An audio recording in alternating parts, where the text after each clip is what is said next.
Chapter 23. For a while there was only snoring and no other sound, then movement underneath the lower bunk, then scrape, scrape, scrape. Steve's fork began working the edges of the can, scrape, scrape, awkwardly feeding himself bits of cream corn, coughing on dust, moving cobwebs away from his face with his fingers. He finished his supper. He pushed away a suitcase with his feet and crawled out, coughing silently as he stood, his dirty face now looking over the snoring bodies.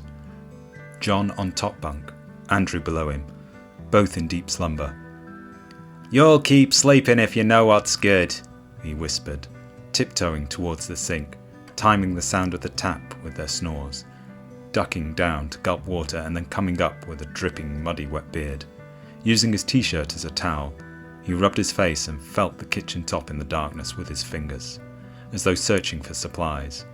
There was old coffee and he drank it, whilst moving slowly across the room, opening the balcony doors, looking over his shoulder as he stepped outside onto the creaking decking. His shoes were damp from the river. His jeans had sand on them. He unzipped in the corner and urinated for a long time. Then he collected cigarette ends and sat smoking them at the table, drinking more coffee. "Fuck off, you," he said, noticing the possum in the moonlight. "Stop staring at me." It stayed, edge of the balcony, its tail around its feet, its tiny eyes glowing in the dark. "Fucking looking at me?" He got up and stood over it. "Brave little shit, are we?"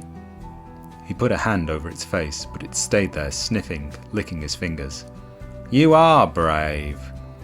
It stood on its hind legs, showing belly, following his hand as he moved it away, trying to sniff and lick his fingers. "Ugly bastard," he said. "Ugly little bastard." He dropped his shoulder, angled his body, drew his fists. "Brave, but can you fly?" Thud, thud, thud. He let them go. 3 quick jabs to the possum's ribs. "Good night, Vienna," he said, smiling, watching it fall silently through the air, its glowing eyes looking like fireflies in the darkness. Then slap. Its body was bouncing across the rock-hard concrete, skidding, tumbling in a mist of dust, stones and dirt.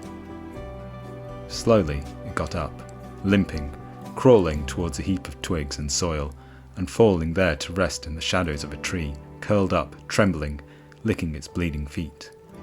"Brave and tough," Steve said, but he wasn't smiling now. He was tucking his t-shirt into his jeans and climbing over the edge of the wooden balcony, ignoring it as it swayed and creaked and cracked underneath him.